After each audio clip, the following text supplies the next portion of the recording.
Amanhã, Lula vai se encontrar com o Lacalle Pou, que é o presidente uruguaio.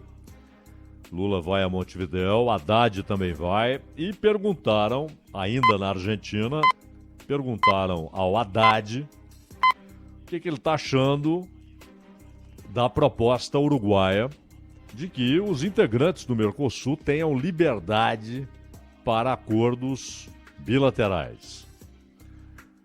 O Uruguai pretende fazer um acordo bilateral com os Estados Unidos e um acordo bilateral com a China.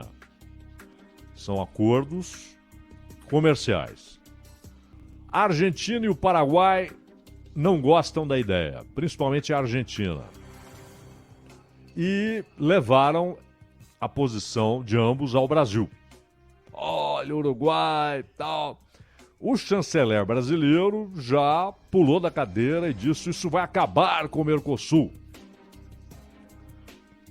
O Haddad, à sua maneira, né, mais comedido, falou: não, vamos conhecer lá em Montevidéu qual é a proposta uruguaia realmente, né, com detalhes, com pormenores, com as propostas específicas para que o país possa fazer acordos bilaterais sem ferir cláusulas do Mercosul. Há, como sempre em relações internacionais, muita hipocrisia nessa história. Por exemplo, o Brasil faz parte do BRICS. E isso leva o Brasil a ter, se ele aproveita bem ou não, é outra história. Mas ele tem uma interlocução privilegiada com Rússia, China, África do Sul e Índia. E é claro que ter uma relação comercial privilegiada, inclusive com fontes próprias de financiamento, alternativas ao Banco Mundial, e ter esse privilégio na relação com produtores industriais importantes, como China e Índia, e que são ao mesmo tempo importadores importantes, principalmente a China, o que faz da China o principal parceiro comercial brasileiro, é a China como importadora. Embora ela inunde o mercado brasileiro, como todos os mercados do mundo, com produtos industrializados, manufaturados. Claro, o feito na China virou um produto global. Tá? Hoje, quase tudo que você pega, se bem que nos últimos anos passou a haver uma diversificação, mas com o mesmo capital. Mesmo capital. Mas você vai encontrar o feito em Singapura, o feito no Laos, o feito no Vietnã. E há coisas que são aí já com muita tecnologia incorporada, né? Coisa muito mais com valor agregado muito maior, feitas em Taiwan. E a Índia, por sua vez, com uma formidável indústria de medicamentos, além também de indústria eletrônica, componentes eletrônicos.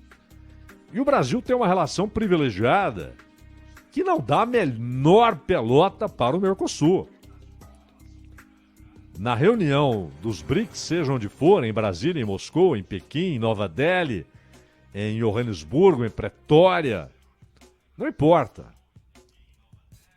É uma relação. O Mercosul não é consultado, ele não participa como bloco sócio do Brasil, ele não dá palpites.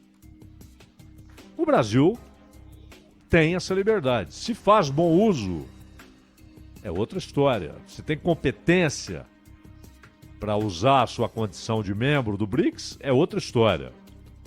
Mas ele tem a liberdade para. Né?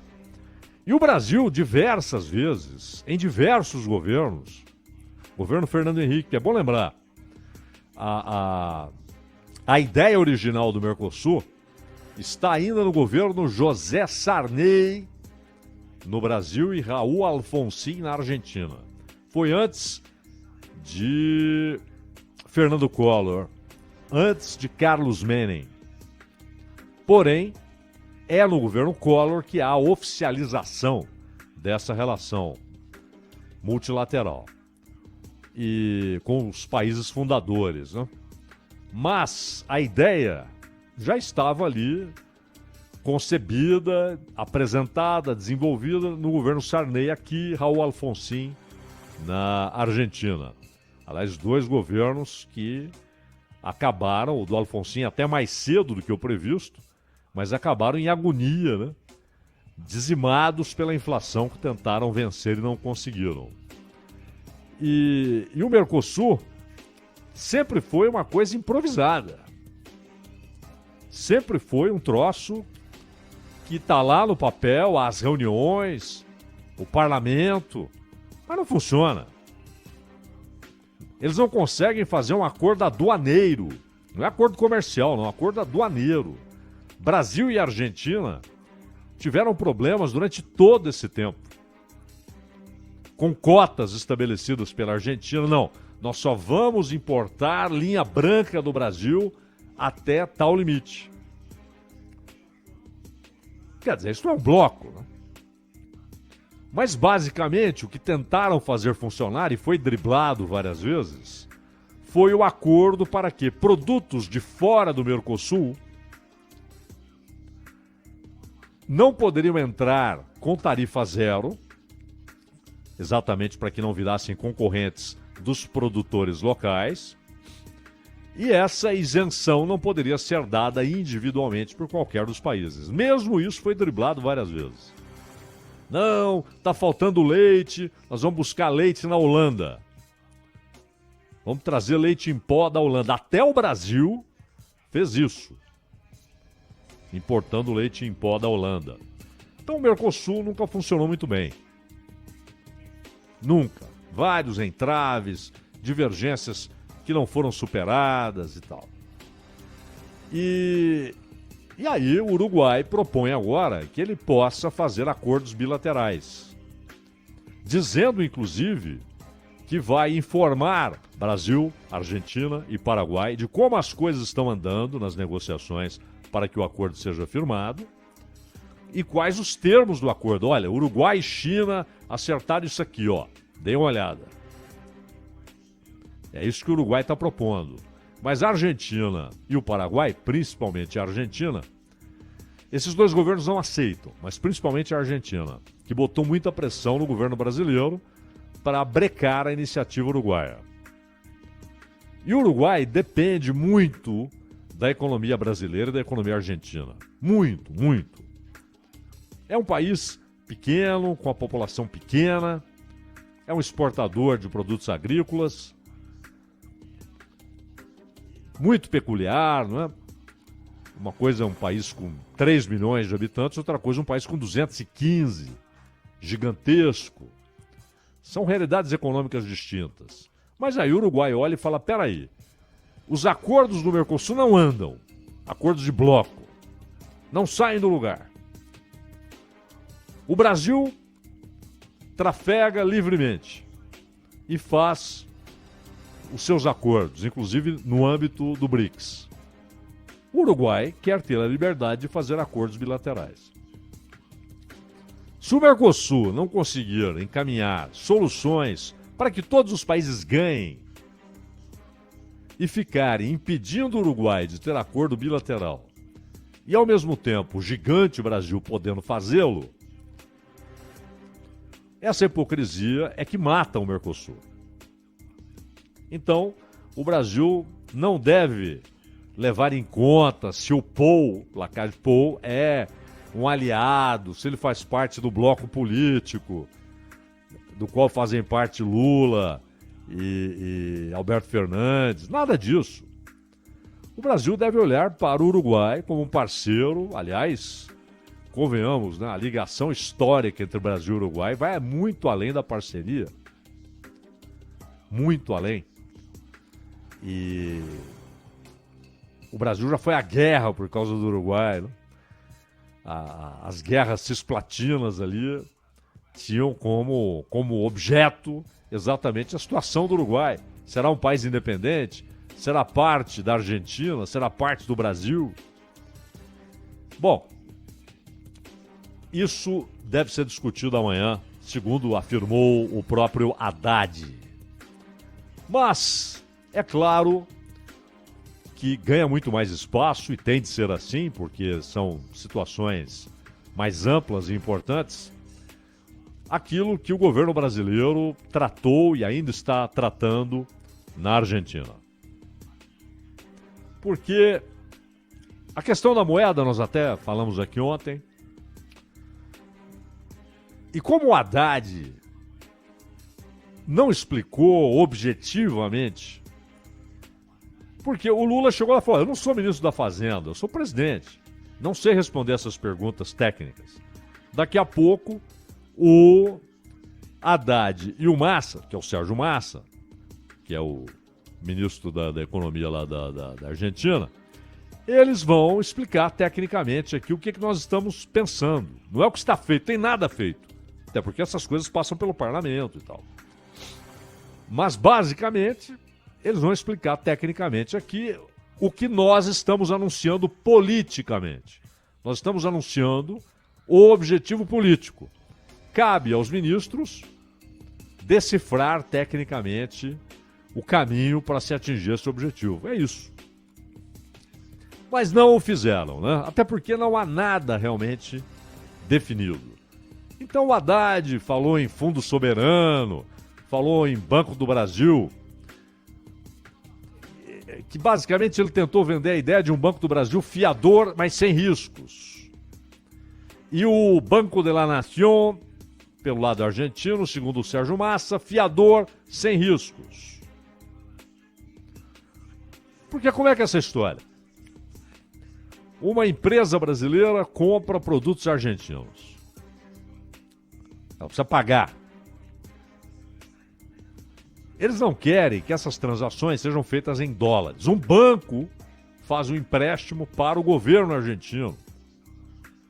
Não quer que esses contratos sejam balizados pelo dólar. Se for balizar por uma moeda regional, só pode ser o real. O peso virou uma ficção, com uma inflação que está roçando ali os 100%. 100%.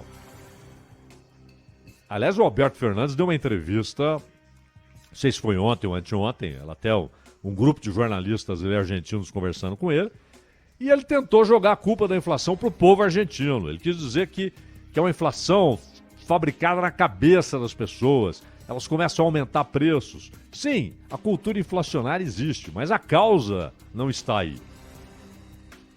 Não é que as pessoas, de repente, tiveram um surto coletivo e começaram a aumentar preços. Há causas econômicas para essa gigantesca inflação argentina. Nós estamos aqui discutindo 5%, chegou em 7%, nossa! Eles estão com 100% de inflação anual. E é claro que isso provoca recessão, empobrece as pessoas, o poder de compra desaba, e quem vende não quer mais saber de peso, começa a colocar tudo quanto é preço em dólar. Isso não é uma loucura que brotou coletivamente na cabeça dos argentinos, como sugeriu o Alberto Fernandes. Essa é uma reação de defesa, é uma reação econômica. Bom, por que eu não posso botar um preço em uma moeda que não vale coisa alguma? Que ninguém mais nem sabe quanto vale, porque você tem hoje câmbios, no plural, paralelos, dependendo do tipo de transação. Se é uma transação da agricultura, se é uma transação industrial, se é uma transação para viagem, se é uma transação de importação, e tem o câmbio oficial. Ninguém sabe mais qual é o valor do peso, o valor real em relação a outras moedas. E o que é que ele pode comprar? O que é que você compra com 100 pesos? Não sei. Hoje de manhã era isso. À tarde eu não sei. Então os comerciantes, já é uma coisa que a Argentina tem há muito tempo, desde o Plano Menem, lá do Domingo Cavalo, né? Que é a história de dolarizar preço. O sujeito passa, olha na vitrine e está lá o preço em dólar. É uma defesa. Fizeram o 1 por 1, né? Um peso valendo $1, por lei, mas claro, a economia atropela decretos, né? Você não regula a economia com caneta e papel. A realidade econômica atropela, como atropelou o plano cruzado aqui no Brasil. E então vem uma ideia que alguns economistas já estão defendendo, que é o seguinte: bom, o brasileiro não quer receber em peso. Ele vende para a Argentina, não quer receber em peso.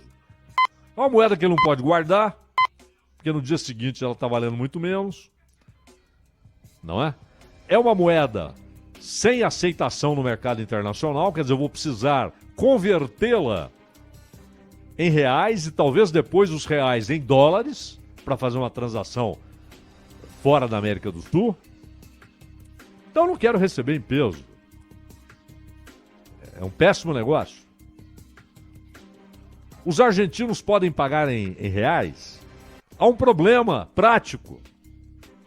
Não há real na Argentina. Por que não há real hoje na Argentina? Quando a gente diz não há real, não há em quantidade suficiente para transações comerciais relevantes. Por quê? Porque a Argentina está vendendo pouco para o Brasil. Como ela vende pouco, ela tem poucos reais, ela recebe poucos reais. Ela está vendendo menos do que poderia vender, do que já vendeu, e continua sendo importantíssima como país importador de manufaturados brasileiros. Fica esse papinho furado. Para que dar bola para a Argentina? A Argentina é o terceiro principal parceiro comercial do Brasil e o segundo maior comprador de produtos manufaturados brasileiros. Se você desdenha um mercado desse, um país como esse, além da canalice histórica, não é? Além de você estar desprezando a própria história do que deve ser uma relação dentro da América do Sul, a América do Sul precisa se respeitar mais, né? Se impor mais. E para isso ela tem de ter laços internos. Senão, são imposições individuais, que o Brasil pode ter em alguma medida, mesmo assim, não muito mais, hein? Ela precisa se unir, precisa ter laços. Mas além disso, desprezar um país que é seu terceiro maior parceiro comercial e o segundo maior comprador de produtos industrializados é uma burrice, é uma estupidez. E essa estupidez já foi cometida. Agora, o Haddad falou não, e o Lula também, BNDES financiando projetos na Argentina. É sempre, as pessoas pegam, como é que é isso? Isso é um absurdo. Depende de como você faz. Sabe quem faz isso? A China, o Japão, os Estados Unidos. E sabe aquela operação anunciada de financiar o importador, aquele cara que vai comprar produto brasileiro?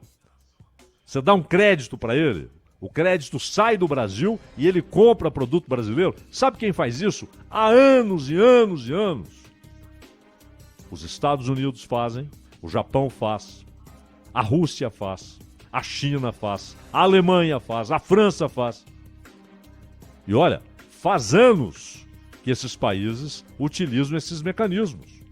Olha, eu vou te dar um crédito para você comprar o meu produto. Aquilo que é produzido aqui. Eles fazem isso. Então não vejo por que alguém possa considerar absurdo o Brasil querer fazer isso. Agora, você tem de ter o controle de tudo, de cada centavo do povo, porque esse é dinheiro do povo.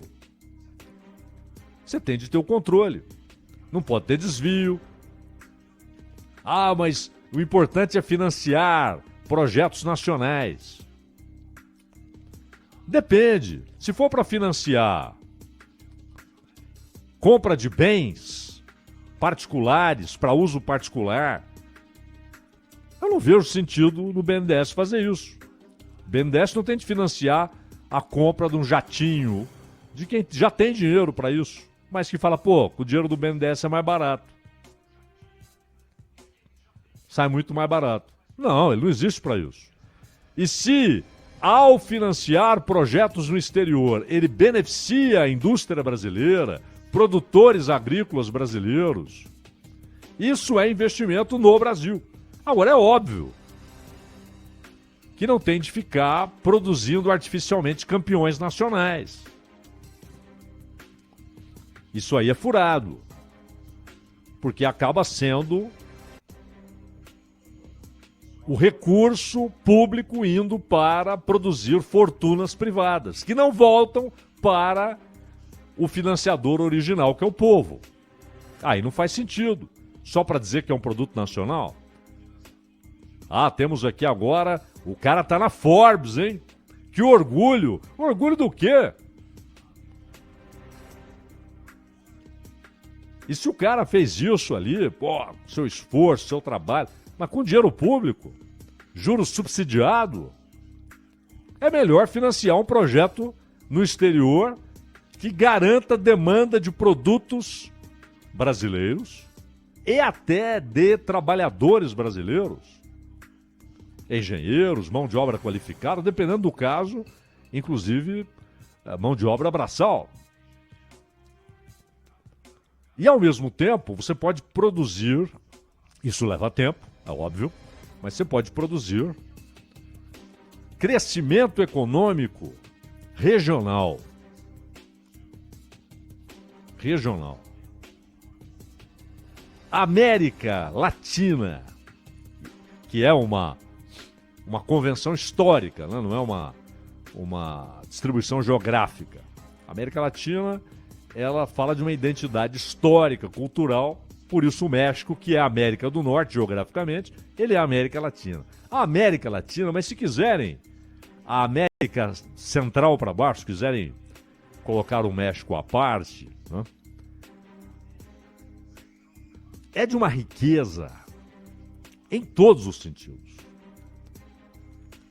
Todos os sentidos. A diversidade geográfica, a diversidade topográfica, o mundo de água, a riqueza que há nos países amazônicos, né? São 9 países amazônicos, e todos pobres. A riqueza mineral que há na América do Sul, riqueza natural, capacidade de produção agrícola e capacidade de produção industrial. Principalmente o Brasil, se formos incluir o México também é um país industrializado. A Colômbia é um país em processo de industrialização, embora com muitos percalços, né? E a Argentina, que foi minguando, foi murchando, foi desabando. E essa é uma perda geral. Então os caras estão lá em Washington ou em Nova York, olhando para a América Latina, sim, a Latina, eles, do México para baixo do ponto de vista ali do desenho do mapa, né? Tudo isso é relativo, para baixo para cima. Eles olham aqui e falam, esse é o nosso quintal. O Aliança para o Progresso, do John Kennedy, ele era basicamente o seguinte: nós vamos colocar dinheiro aí, vamos colocar dinheiro inclusive para investimentos, queremos que vocês progridam. Por quê? Porque nós queremos vocês na nossa esfera de influência e não na esfera soviética, porque era o tempo da Guerra Fria. Era o seguinte: eu estou pagando para que vocês fiquem quietos aí, sempre fiéis aos interesses dos Estados Unidos. E a coisa não andou. Até porque o presidente que propôs foi assassinado, John Kennedy. Mas antes, houve até uma resposta dada no Uruguai, Punta del Este, pelo Che Guevara, que foi lá como convidado. E ele deu uma resposta brilhante a proposta da Aliança para o Progresso. Então o Brasil, muita gente fala, não, mas há problemas, há vários problemas na história da moeda. Porque me parece que o ideal seria, olha, é o seguinte, qual a moeda aqui tem estabilidade? É o real. Com os percalços, é o real. Não há outra. Então, vocês podem comprar em reais. Para vocês comprarem em reais, nós compraremos suas mercadorias e pagaremos em reais. Esqueçamos o dólar. Bretton Woods estabeleceu o dólar. Isso é uma convenção de 1944. O dólar foi colocado como moeda de referência internacional. Por isso, qualquer país aí que tem uma reservinha faz a reserva em dólar. O Brasil mesmo, a gente vive anunciando. O Brasil tem 300 bilhões de dólares em reserva. É normal, porque a moeda aceita internacionalmente. Só que isso começa a mudar. China, Rússia, Índia, Arábia Saudita, Egito e agora Brasil e Argentina passam a trabalhar com a possibilidade de que não seja o dólar. Porque o dólar, claro, funciona muito bem, funciona há quase 80 anos, porém, isso produz muitas dependências, inclusive política e às vezes militar. A ideia é boa. Agora, alguns facilitam o raciocínio. Não, se a Argentina não tiver dinheiro para pagar, nós pegamos em mercadorias. Mas espera aí, se não pegou antes em mercadoria, comprando, é porque não tem interesse naquela mercadoria. Por que uma empresa privada brasileira, em vez de receber dinheiro, vai querer uma mercadoria que ela não comprou antes porque ela não tem interesse? Isso não faz sentido. Isso é ideia de boteco, não é? Que alguém de repente coloca num plano. E não é assim. Não é assim. E que não venham com essa história de que é a gênese da moeda comum. Moeda comum é um negócio que só vai trazer problemas. Nesse estágio político-econômico, não faz sentido. Não faz sentido. Não tem cabimento, até pelas diferenças monumentais, por exemplo, da economia brasileira para dos outros 3 países da América do Sul. Não faria sentido. O Brasil está adotando uma postura imperial. Pode ser, isso é jogo político. Que não seja. Argentina, Uruguai, Paraguai e os outros da América do Sul, Bolívia, Peru, Chile, Equador, Colômbia, Venezuela, Suriname, não precisam de um novo império que o sujeite. Não é isso. Não é isso. O Brasil não deve ter esse tipo de pretensão. Mas ele deve usar a sua força econômica para ganhar com o fortalecimento dos outros, que são mercados, compradores e vendedores, principalmente compradores. E que se tem estabilidade econômica, política, social, isso é bom para o Brasil. E a América do Sul tem de se libertar dessa pecha de quintal da América do Norte. E a América Latina, o México, mesmo integrado comercialmente a Canadá e Estados Unidos, sofre com isso. É um mercado, mas é um muro na fronteira. Não venham para cá. Mandem seu dinheiro para cá, mandem seus produtos para cá, mas não venham para cá. Então, é preciso parar, né, com essa atitude prostrada de somos isso aí, dependemos. Há uma riqueza monumental na América do Sul. E o mundo sabe disso. Então é preciso projetos políticos para que isso resulte em prosperidade para o povo da América do Sul.